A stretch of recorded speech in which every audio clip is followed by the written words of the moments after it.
CMTV, Chandelier Média. Le média qui communique la vie.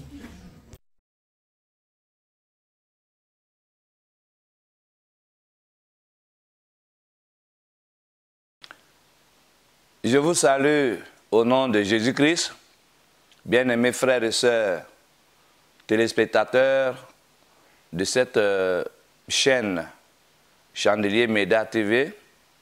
Merci pour l'attention que vous nous apportez. Je suis votre serviteur, le révérend Mansare Lai, surveillant général à l'Institut biblique des œuvres et missions internationales, et également enseignant titulaire chargé des cours sur les religions du monde. L'occasion m'a été offerte de passer ce temps de grâce avec vous ce matin. Et le thème autour duquel nous allons nous édifier, chers frères et sœurs en Christ, je l'ai intitulé « Quand on tourne vers lui les regards ». Quand on tourne vers lui les regards, il est extrait du psaume 34, le verset 6, le verset 6, que je lis pour vous à votre intention. Quand on tourne vers lui les regards, on est rayonnant de joie et le visage ne se couvre pas de honte. Voici le texte biblique autour duquel nous allons ensemble évoluer pour en tirer des merveilleuses leçons spirituelles dedans. Mais avant d'y arriver, je voudrais que vous reteniez quelque chose. Que votre Bible, la Bible que vous avez dans votre main comme je l'ai, c'est, je peux dire que c'est le plafond de l'université, ou c'est la somme des universités qui puissent exister sur la terre. De par sa présentation, sachez que, vous savez qu'elle comprend deux grandes parties, l'Ancien Testament et le Nouveau Testament.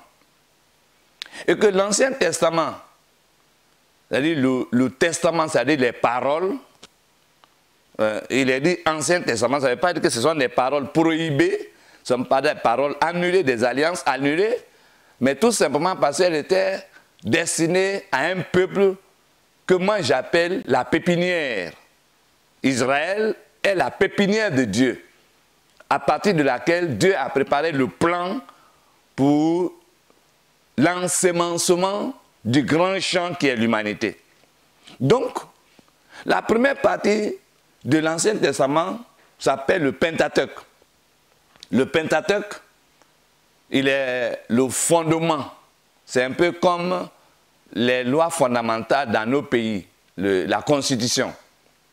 Voilà. Et puis la deuxième partie, c'est les livres historiques. Il s'agit de l'histoire des relations entre Dieu, le peuple d'Israël et les autres peuples de la terre. Ce sont ce deuxième groupe de livres qu'on appelle les livres historiques. Et le troisième groupe de livres, c'est ce qu'on appelle les livres poétiques. Et le quatrième, c'est les livres prophétiques. Notre extrait, notre sujet sort de ce troisième groupe de livres qu'on appelle les livres poétiques. La particularité de ces livres poétiques, comme son nom l'indique, est que la plupart des usagers de la Bible n'ont pas encore fait mention, c'est que ces livres sont des livres d'éducation, d'instruction morale et civique, premièrement du peuple d'Israël et ensuite de l'Église de Jésus-Christ. Alors, ces livres sont appelés poétiques parce que la poésie fait partie des différents styles de langage, des différents styles de communication. Donc, la poésie, c'est un langage indirect.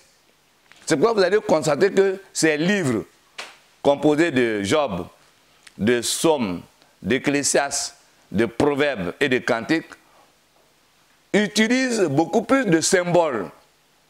Il y a beaucoup de symboles dedans. Donc, ce sont les méthodes de communication. Vous voyez, le langage divin comme le langage humain comprend le direct et l'indirect. L'indirect, c'est les proverbes, c'est les signes, c'est les paraboles, etc., etc. Alors, je voulais d'abord commencer par attirer votre attention. Que ce texte que nous allons lire là, d'un seul verset, mais il comprend 5 grands symboles que nous aurons à décortiquer. Alors, je reprends donc la lecture. Quand on tourne vers lui les regards, on est rayonnant de joie et le visage ne se couvre pas de honte. Ce texte commence par une conjonction de temps. Vous allez voir aussi, quand vous allez lire le livre de Psaumes, de Proverbes, vous allez trouver ce mot « quand » qui se termine avec « d ». Il fait beaucoup allusion au temps. Contrairement à l'autre mot « quand » qui se termine avec « t » qui est un mot de liaison. Il établit une liaison. Donc, ici, il s'agit d'un mot qui nous situe sur une période de temps, sur un intervalle de temps indéfini. Quand on tourne vers lui les regards. Qu'est-ce que ce texte comprend comme richesse? Qu'est-ce que ce texte a comme valeur? Et bien aimé, je voulais donc ce matin vous dire que dans ce texte, nous avons 5 symboles que je voulais alors relever pour notre bien-être spirituel. Le premier symbole, c'est lui. Lui est un pronom personnel. Il est fait pour désigner quelqu'un. Il représente quelqu'un. Le lui là. Mettez-le avec un grand L. Le lui dont il est question, il représente Dieu. Dieu le Père d'abord de la création, l'auteur de la création, mais aussi la source de la vie. Donc, lorsque un homme s'engage à faire confiance, alors c'est ce que est présenté vers lui. Quand on tourne vers lui. Voilà. Donc quand on commence à lui faire confiance, à s'adresser à lui, à compter sur lui, ça c'est le premier symbole. À qui l'homme s'adresse? À qui tu t'adresses? À quelle créature tu t'adresses? À la créature ou au créateur? Il y en a qui s'adressent aux créatures minérales. Il y en a qui s'adressent aux créatures végétales. Il y en a qui s'adressent aux créatures animales. Il y en a qui s'adressent aux créatures humaines. Il y a d'autres même qui s'adressent aux créatures angéliques. Mais sachez-le, bien-aimés frères et sœurs, qu'en fait, ces créatures minérales, végétales, animales, humaines, angéliques, aussi puissantes soient-elles, aussi grandes soient-elles, aussi merveilleuses soient-elles, aussi fortes soient-elles, elles appartiennent à un ouvrage. Elles font partie d'un ouvrage de quelqu'un. Et ce quelqu'un, c'est Dieu. Regardez la mer. Elle est très vaste. Elle est très profonde. Elle contient beaucoup de choses. Mais c'est Dieu qui l'a créée. Et regardez la forêt. Les grandes forêts, comme vous le connaissez, les petites forêts. Je n'en citerai pas les noms. Mais si grandes soit-elle, ou telle que soit la grandeur, la composition, avec des arbres de combien d'années, de siècles de vie, ou bien de longueur. Mais retenez que c'est l'œuvre de Dieu. C'est Dieu qui les a créés là. Sans compter les animaux. Les macros comme les micros. Les redoutables comme les moins redoutables. C'est Dieu qui les a créés. Et l'homme, de quelque race qu'il soit, de quelque statut qu'il soit, de quelque genre qu'il soit, mais tel que soit là où il est placé, c'est Dieu qui l'a créé. Son souffle de lui ne lui appartient pas. Vous le savez, non? Que Dieu lui a prêté le souffle de vie pour un temps. Mais après, Dieu prend le souffle et puis c'est fini. Les anges, ils sont très nombreux, très redoutables.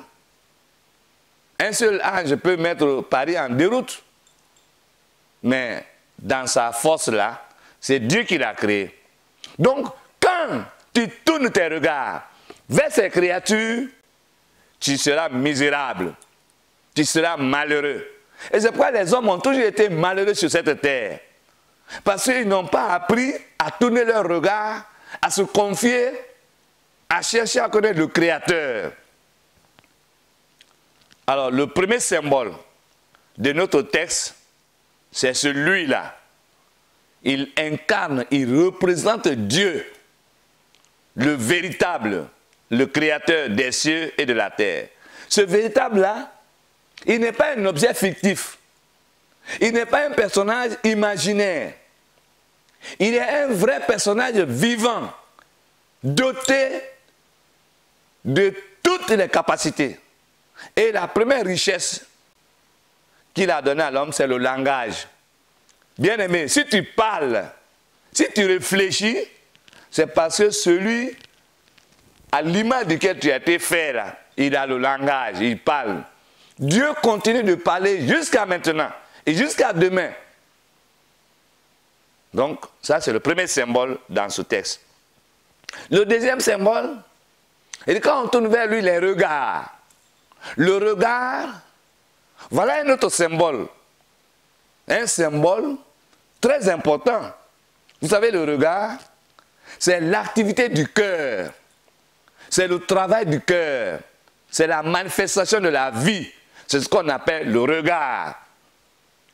En toi, bien-aimés frères et sœurs, en toi se trouve la vie. Et cette vie qui est en toi, là, que Dieu a mis, se manifeste. C'est-à-dire travail. Et cette manifestation, c'est ça qui est symbolisé dans ce texte par le regard. C'est pourquoi si vous avez bien observé, lorsque le souffle de vie de l'homme sort, lorsqu'il sort de son corps, on rabat le regard, on ferme les yeux. Pourquoi on ferme les yeux? Parce qu'ils n'ont plus d'utilité. Il n'y a plus de travail, il n'y a plus de manifestation, il n'y a plus de vie. Donc on rabat les yeux. Donc le regard, c'est l'expression de la vie. Le vivant se manifeste par le regard.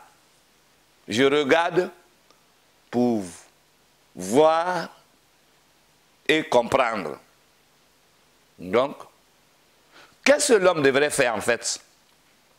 Il devrait utiliser sa vie pour chercher à rentrer en contact avec la vie. La source de la vie, c'est Dieu. Donc, apprends à tourner ton cœur, à offrir ta vie, à orienter ta vie vers ce Dieu, le grand bienfaiteur, le grand bienfaiteur, le grand conseiller, le grand consolateur, le vrai. Ça, c'est le deuxième symbole que nous trouvons dans notre texte ici. Le troisième symbole, il est dit, quand on tourne vers lui les regards, on est rayonnant. Le rayonnement. Le rayonnement, c'est l'activité du soleil. Voilà encore un autre grand symbole. Dieu est le grand soleil.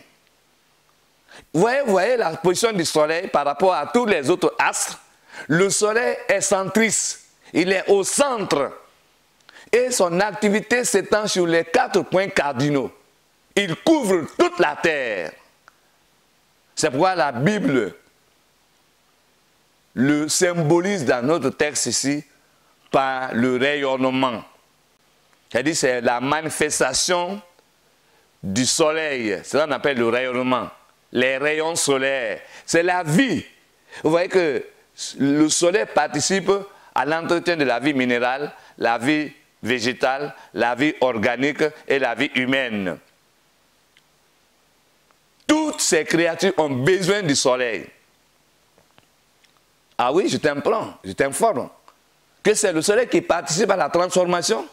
Les fruits que nous mangeons là, c'est parce que le soleil a participé à la transformation de la sève brute qui est contenue dans la plante, que la plante prend dans la terre, par le processus de la transformation jusqu'à ce que tu aies le fruit, on dit il est mûr.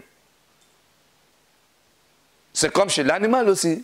Il a besoin du soleil, à plus forte raison l'homme.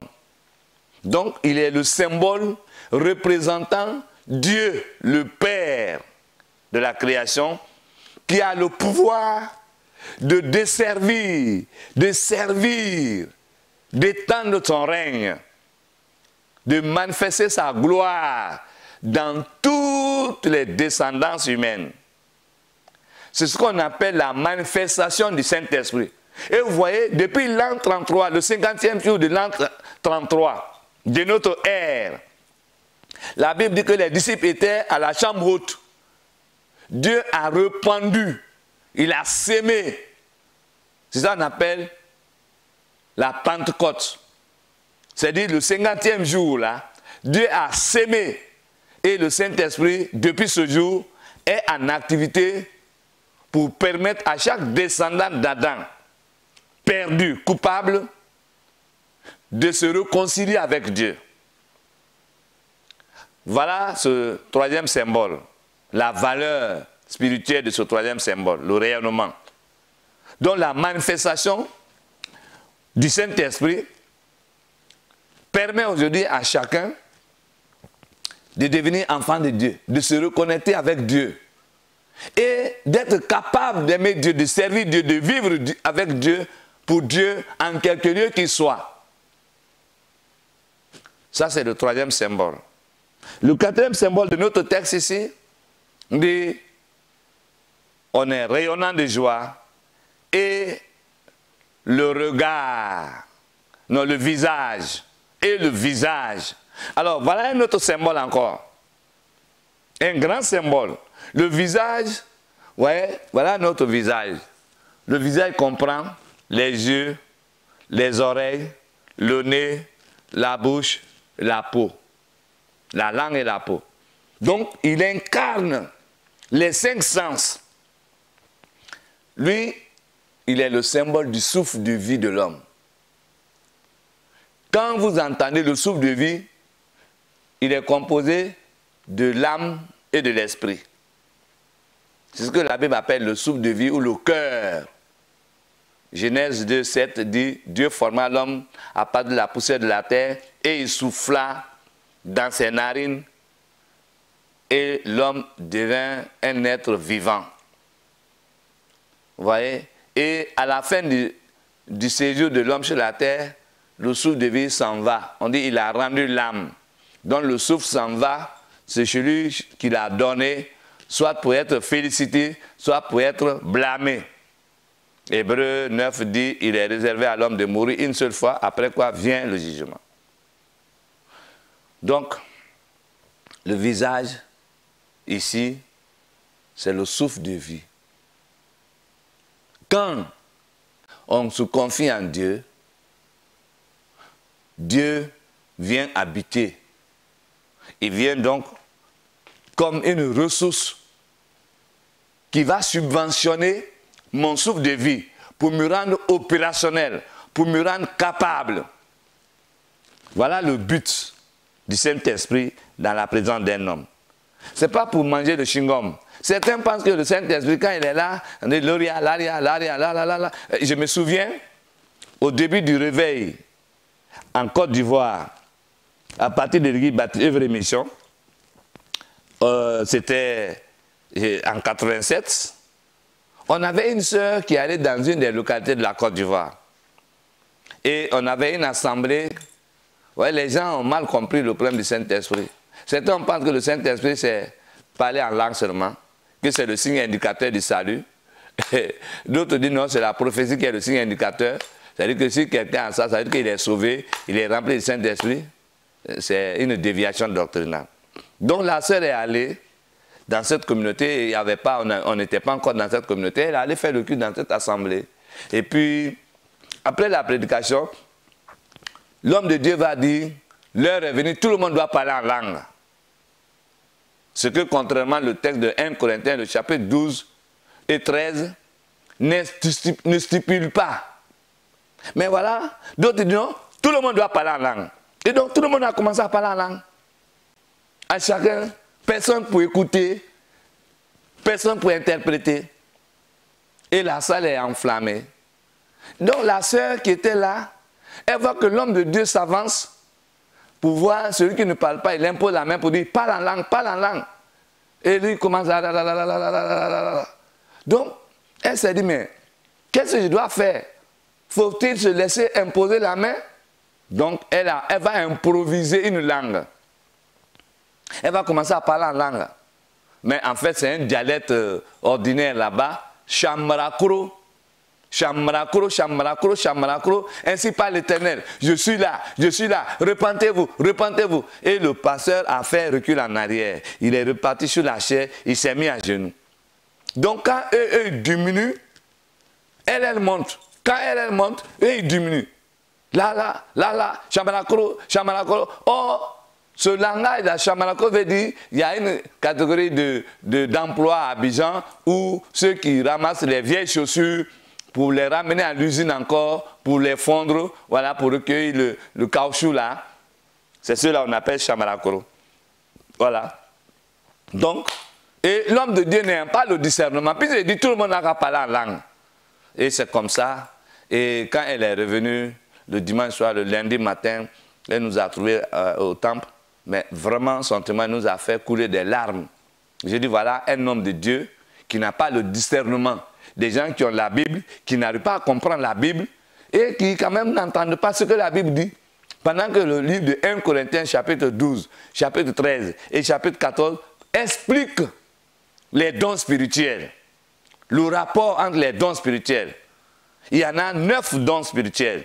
Repartis en groupe de 3, 3, 3. Dons de puissance, dons de révélation et dons d'inspiration. Donc, le parler en langue n'est pas suprême. La prophétie n'est pas suprême. Tous les 9 sont indispensables, sont nécessaires, mis à la disposition du corps de Christ pour l'édification et pour l'utilité commune. Mais une fois qu'on pense qu'il y a un qui est supra, on est dans la déviation doctrinale. C'est ça le rayonnement. La manifestation de Dieu est donnée pour l'utilité commune, pour faire de chaque descendant d'Adam qui se réconcilie avec Dieu un instrument de bénédiction, un instrument de paix, un instrument de joie, un instrument capable d'aimer Dieu au milieu d'une génération pervertie. Mais qu'est-ce que vous faites du Saint-Esprit? Qu'est-ce que vous faites du Saint-Esprit? Le Saint-Esprit que vous avez là, il vous sert à quoi? À pécher, à être rancunier, à être avare, à être égoïste, à être faiblard. Mais ce que vous n'avez pas le Saint-Esprit encore, c'est que vous n'avez rien encore de Dieu. C'est ça le visage. On dit le visage ne se couvre pas de honte. La honte, vous savez ce que c'est? Ce symbole ici, là, c'est la culpabilité. Tous ceux qui sont sauvés,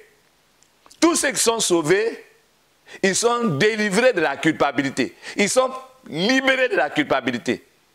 C'est ça la honte. Tous ceux qui ont honte, ils sont encore coupables. Si vous mourrez dans la honte, vous n'allez pas voir Dieu. Vous irez en enfer. Si vous mourrez dans la honte, c'est-à-dire que vous êtes coupable. Vous irez en enfer. Bien-aimés frères et sœurs, ce matin, je voulais vous exhorter à faire un bilan de votre vie, de votre marche, de votre façon d'aimer Dieu, pour voir si vraiment vous avez entrepris de lui faire confiance. Alors, si vous avez commencé, ce n'est pas un arrêt. Aujourd'hui, vous allez trouver des gens qui sont baptisés et qui ont fait des arrêts. Ils ne savent pas qu'ils courent un danger. Parce que le baptême est un serment. Vous prêtez le serment d'allégeance à vie. Vous faites 2 ans, 3 ans, vous abandonnez, et puis après vous reprenez, vous ne réglez pas le problème de la culpabilité. Vous êtes en danger. Vous êtes en danger. J'ai reçu une dame comme ça qui m'a dit qu'elle avait des problèmes, les sorciers la poursuivent, elle dort, elle fait vraiment, quand elle a fait de raconter son scénario, je lui ai posé une seule question. Vous êtes déjà chrétien?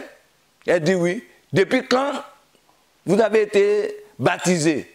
Elle me dit en 1995. Je dis mais depuis 1995 jusqu'en 2017, on était en 2018. Quels ont été les rapports que vous avez eus avec le Seigneur Jésus? Est-ce que vous avez marché dans votre serment, conformément au serment que vous avez prêté? Le baptême, c'est le serment. C'est un serment sacré. C'est un serment à vie. Comment vous avez vécu? Vous êtes resté fidèle, agréable à Dieu? Tu es marié? Non. Tu vis avec un homme? Oui. Tu as des enfants? J'ai fait des avortements. Je dis, mais qu'est-ce que tu fais de ça? Qu'est-ce que tu penses de ce comportement-là? Donc, ce n'est pas les sorciers, c'est toi qui es la sorcière. C'est toi la sorcière. Tu ne sais pas ce que tu as fait là, c'est dangereux. Et que tu as hypothéqué ton salut. Et que si tu meurs, ou si tu mourrais avant cette rencontre-là, l'enfer te reçoit. Il faut commencer à régulariser cette situation. Donc, je ne vais pas prier pour chasser un démon. C'est toi qui dois prier plutôt pour te mettre à genoux pour dire, Dieu, pardonne-moi, je suis coupable. J'ai trahi l'alliance. J'ai trahi le serment. Je n'ai pas honoré. Je n'ai pas été honnête. Je dis, voilà, ton problème. Et c'est comme ça, elle s'est mise à genoux. Elle s'est repentie. Je l'ai recommandé à la grâce de Dieu. Et la relation a été rétablie. Elle était rayonnante maintenant, joyeuse. Je dis, bon, si tu as une deuxième fois, si tu fais encore une deuxième fois que tu as hypothéqué, il n'y a plus de pardon pour toi. Hein. Ça, je te le dis. Bien-aimés, je vais donc terminer pour vous adresser cette invitation. Avez-vous commencé à vous confier en Dieu? À quel niveau vous êtes? C'est un processus, quand il s'engage, il ne doit pas s'interrompre. Il ne doit pas s'interrompre. Il n'y a pas de repris. C'est-à-dire que tu dois mourir dans ça, comme un martyr. Mais arrêtez, reprendre après, arrêtez, reprendre après, quittez ici, allez ici. Vous êtes en danger, vous avez hypothéqué votre salut. Si vous ne vous remettez pas en cause, bien-aimés frères et sœurs, vous êtes malheureux. Et vous courez un malheur très grave. Le grand malheur que vous courez, c'est qu'au soir de votre vie, vous allez être escorté par les gardes de la prison de l'Éternel, qu'on appelle le lieu des tourments, l'enfer. Vous en avez encore l'occasion de vous remettre en cause et de demander à Dieu de vous faire une dernière grâce. Que le Seigneur vous bénisse. Soyez en paix. Alors je vais prier avec vous. C'est vrai, à la rentrée, on n'a pas prié, mais j'ai préféré le laisser pour la fin. Je vais prier pour vous. La prière que je vais faire, c'est de demander à Dieu de vous rendre conscient, de permettre que vous puissiez rentrer en vous-même pour examiner votre parcours. Si vous avez déjà dit oui au Seigneur, à quel niveau vous êtes?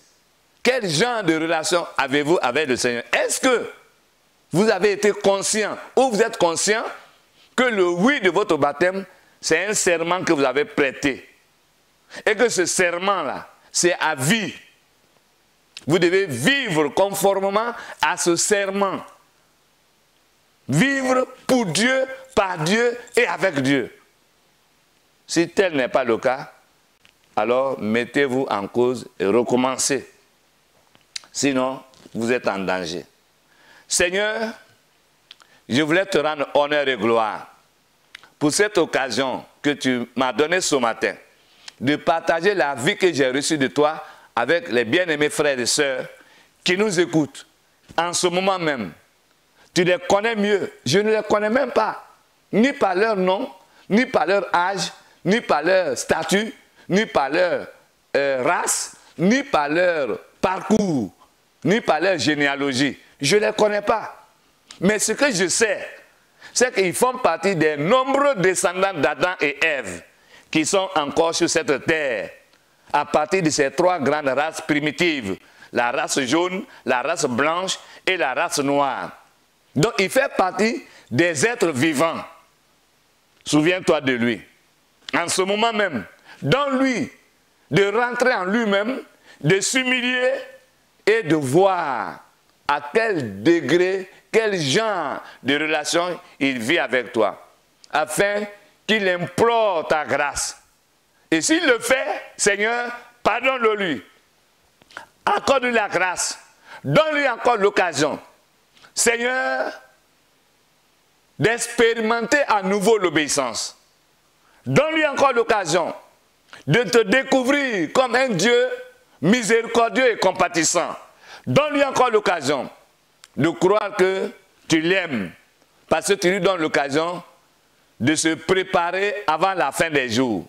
Merci Seigneur pour ta grâce qui est abondante. Merci pour ton amour. Merci pour ta fidélité. Bénis ce canal que tu as utilisé pour arriver à la maison de mon frère et de ma soeur. Seigneur, merci parce que tu pourvois à tout ce qui est nécessaire pour que ce canal se développe. Au reste, je voulais te recommander la suite des temps. Glorifie-toi, Seigneur, et rappelle-toi que nous avons besoin de toi au nom de Jésus-Christ. Et quelqu'un me dit Amen. Merci, que Dieu vous bénisse. CMTV, Chandelier Média. Le média qui communique la vie.